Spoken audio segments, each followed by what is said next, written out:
செம்மையா சமைக்கிறோம், பயங்கரமா ருசிக்கிறோம். Let's make chicken biryani. நாங்கள் இப்போ சிக்கன் பிரியாணி செய்யறதுக்காக 1 கிலோ சிக்கனை வேண்டி மஞ்சள்லாம் போட்டு கழுவி ரெடியாக வச்சிருக்கோம். அப்படித்தானே? இப்போ நாங்கள் இதுக்குள்ள பிரியாணி செய்யறதுக்கு மசாலா ஆட் பண்ண போறோம். மஞ்சள் 1/2 ஸ்பூன் மஞ்சள் இதில் போடணும். இது பிரியாணி மசாலா, இது 1 ஸ்பூன் போடணும். பிரியாணி மசாலா வந்து 1 ஸ்பூன் போடணும்.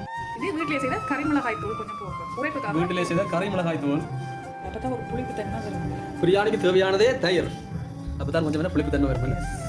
இஞ்சி அரைச்ச அந்த பேஸ்ட் போட போறோம். இஞ்சி அரைச்ச பேஸ்ட் அப்படியே எல்லாத்தையும் சேர்த்து மிக்ஸ் பண்ணி அப்படி ஆட் பண்றோம். ஆட் பண்ணி ஒரு 1/2 மணி நேரம் ஊற வைக்கணும். 1/2 மணி நேரம் ஊற வைக்கணும். ஊறும். இந்த மசாலா எல்லா மசாலாவும் போட்டு அப்படியே பிரியாணிக்கு ரெடியாக வச்சிருக்கு. அஷ்டா பட்டர் அஷ்டா தான் ரொம்ப பெஸ்ட்டானது சொல்லி நம்ம எல்லாரும். பட்டர் வா என்ன கொஞ்சமா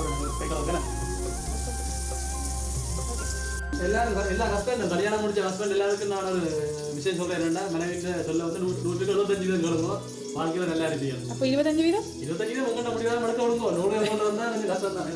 ஓகே. வெங்காயம்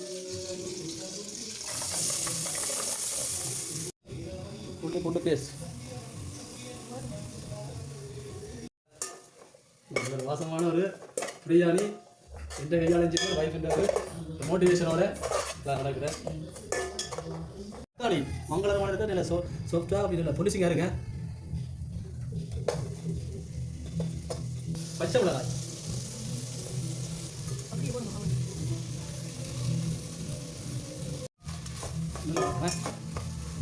இல்லை வந்துட்டு வாசம்.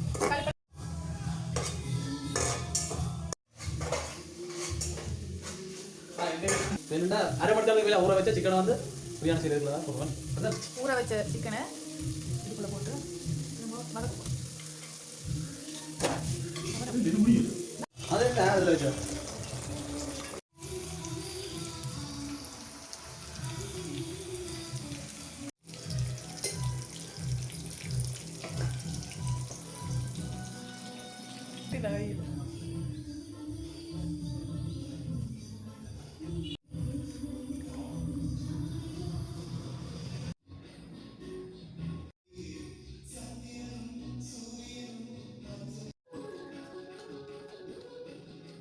Otro